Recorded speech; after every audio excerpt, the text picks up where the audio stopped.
Hello, souls and demons, and welcome back. Today's story is written by Rose Black. And so with that, sit back, grip your seats, and enjoy the show.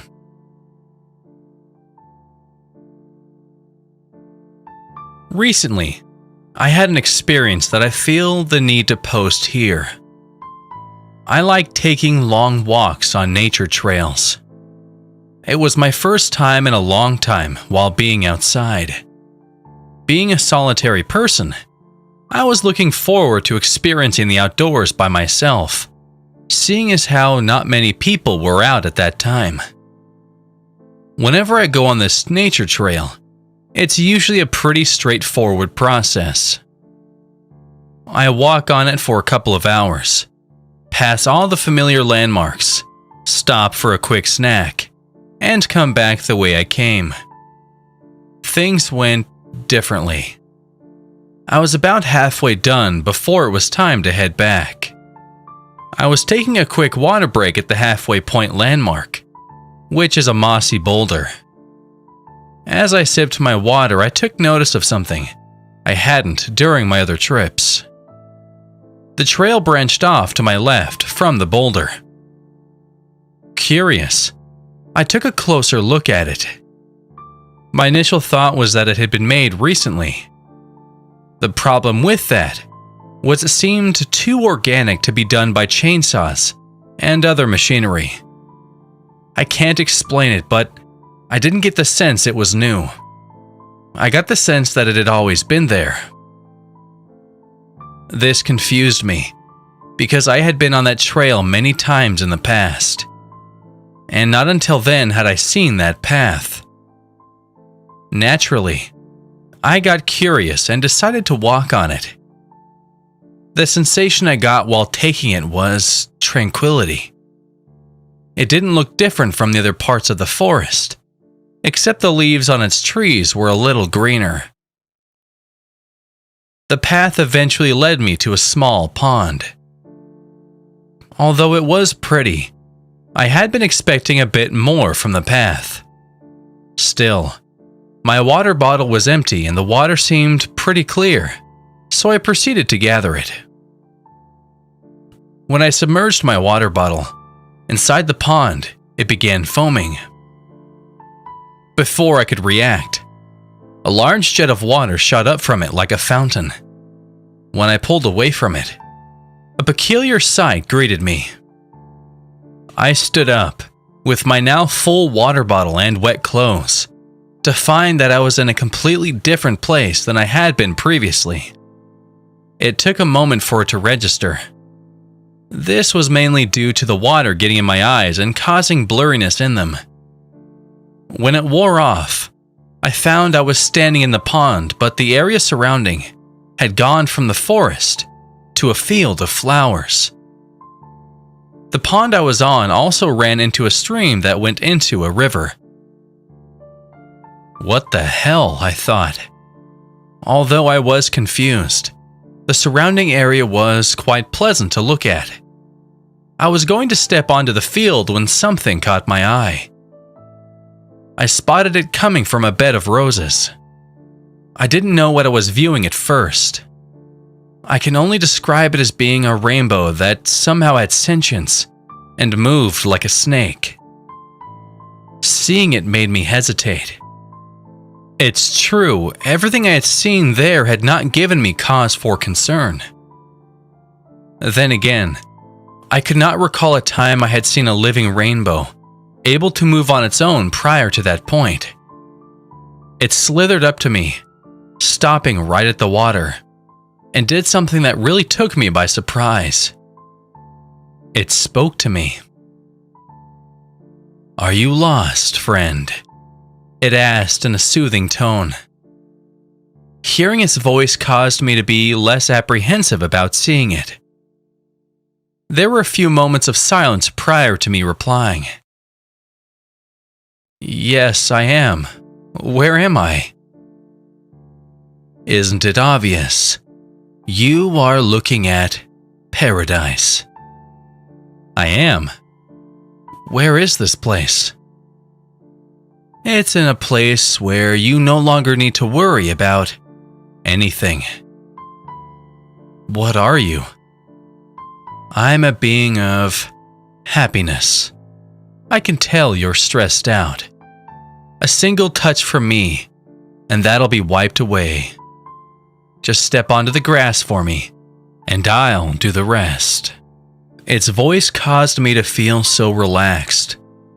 It was like I had taken a strong drug. Yet, there was a part of me that didn't trust it completely. Why not come to me? I asked. I would, but the problem is this flowing water. It would sweep me away. How do I leave here? I don't see why you need to. If you truly do, however, I can show you how. Has there been anyone here besides me? No. Step onto the grass, and I will gladly show you. Don't you want to go home? I can tell you have been moving for a long time. Aren't you tired? Yeah, I am. I felt like I was being gently pulled by an invisible rope. All the while, the rainbow kept encouraging me. It kept saying to relax and let it help me. The more it spoke, the heavier my eyelids felt. Its voice was so relaxing, yet what was this other emotion I was feeling? Why do you hesitate? It asked me. I only wish to help. I don't know. Something is telling me to. The other emotion was so familiar. It was like a voice in my head, trying its hardest to get my attention. But the rainbow had the voice of a friend who'd gladly open their home for you. That's simply your worry voice, the rainbow explained. No wonder you are unhappy. You constantly have it nagging at you. Don't you wish it were gone? Do you not wish to be happy? I do. Then all you need to do is come to me. I felt my shoulders slump as I started walking. The rainbow kept encouraging me. I was about to step out of the pond when a noise reached me over the sound of the stream. Oh, what is that? I asked, feeling slightly less drowsy from hearing it. That is simply the sounds of the river. Why concern yourself with such a trivial thing? It spoke in such a convincing tone. I would have listened to it had it not been for what happened next. There was a part of the water that appeared more reflective than the rest of it. Look where you are. You are in paradise. It's no wonder you are stressed, having a mind that can't let you calm down. Its voice had a hint of agitation in it. Hearing it caused me to feel even less sleepy than I had been before. The noise coming from the river grew louder. I started walking towards it. As I did, the rainbow kept insisting that I stop and step onto the grass. I was able to ignore it for long enough to reach the source of the reflection. I reached down and grabbed it. Pulling it from the river showed me that it was a pocket watch. It seemed to be an old-fashioned one. I held it up and gave the rainbow a questioning look. I thought you said nobody else came here before me, I said. Well, I meant to say that you are the first person I've seen in a long time. Now it sounded nervous. The noise was even louder then. It almost sounded like chanting. Don't trust it. What sounded like many voices speaking in unison said. Try as I might, I couldn't find where they were coming from. I knew they were coming from the river, but I couldn't tell what part. They are trying to lead you astray. Pay it no mind, the rainbow urged. Why didn't you mention them before? I asked, beginning to grow worried. I was afraid they would scare you away. It's lying to you, the voices said. No, they're lying to you, the rainbow said in response, trying to make its voice sound pleasant again, only to not quite be able to. Where are you all? I asked the voices, ignoring the rainbow. The dark part of the river. I didn't understand what they meant at first. Then I noticed a shadow that was being cast by a large tree. I went over to it and looked down. There I saw the owners of the voices. Within the shadow, I could see hundreds of faces that wore anguished expressions. Not only that, but there were other items. I found a necklace, a locket, a flute, even some old-looking coins among other things. One look at them, and I knew what that other feeling I had been experiencing was. It was fear, humanity's most primal instinct. I felt its sensation spread throughout my body.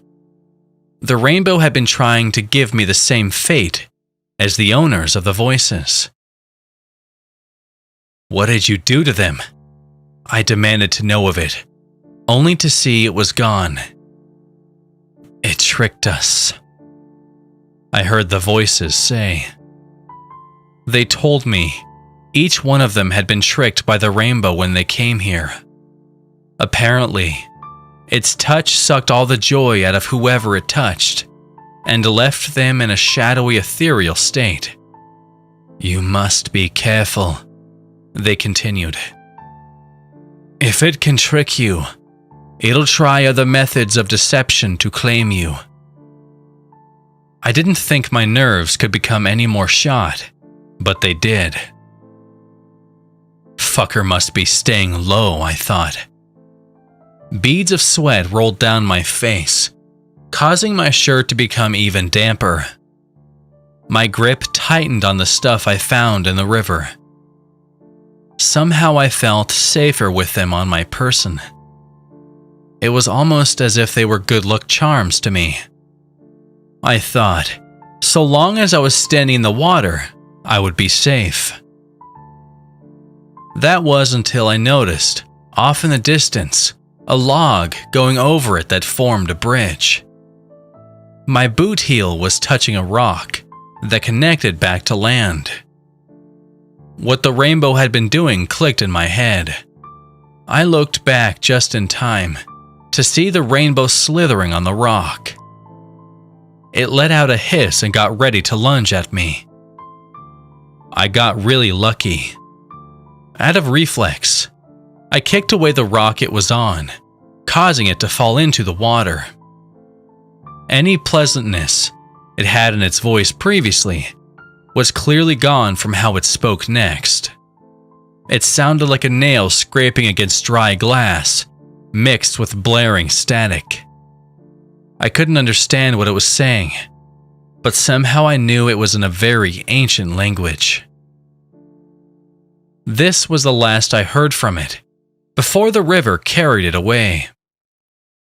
Seeing it go made me feel as if I had barely managed to escape the maws of some large beast. This feeling was short-lived. The instant it was gone, the plants began wilting. Areas of the ground were crumbling away into a dark void below. Essentially, I was about to go from the frying pan to the fire. I knew I didn't have long until the decay reached where I was standing. I've seen a video of a living crab in a jar.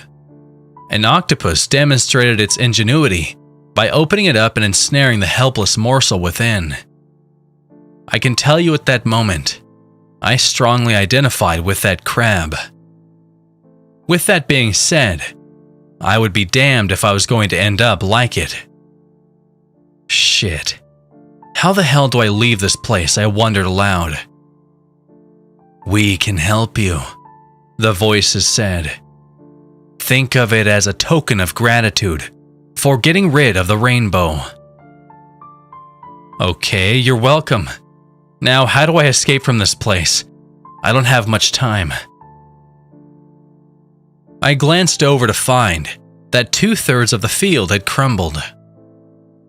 Go back to where you arrived from and wait, the voices told me.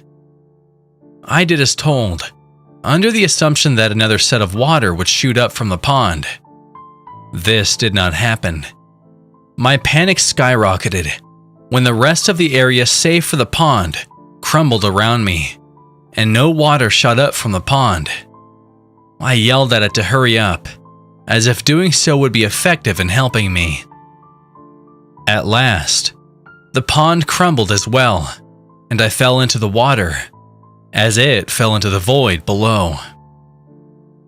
At that moment, I wondered what fate would befall me. Would I be stuck falling into this void for eternity? Or would there be more ground below me that I would splatter on? Both guesses turned out to be wrong. Suddenly I felt as though something was pulling me upwards. The next thing I knew, I could see the surface of the water. I emerged from it and coughed up some lungfuls of water. I had accidentally swallowed some during my fall. I found that I was back by the mossy rock. My body was halfway into the river behind it, which I took a drink of and used to fill my water bottle again, before climbing out. I went over to where I'd first seen the path, only to find trees where it had been. I thought perhaps that I had dreamed the whole thing, until I looked by the river and spotted something gleaming in the sunlight. It was the watch that was scratched in several places, but had otherwise survived the trip back with me. To be honest, I was apprehensive when it came to deciding whether or not to take it home with me. I wasn't too keen on keeping a reminder that I was nearly turned into whatever the owners of the voices became. Eventually, though, I decided that I needed to remember what happened, and pocketed it. I pulled out my phone, which had thankfully been kept dry, inside of my pack, and saw that only 10 minutes had gone by during that entire ordeal. It felt like I had been there for hours. I'm guessing the place I was in also messed with my time perception. Then again, without my phone, it tends to be shit anyway, so who knows?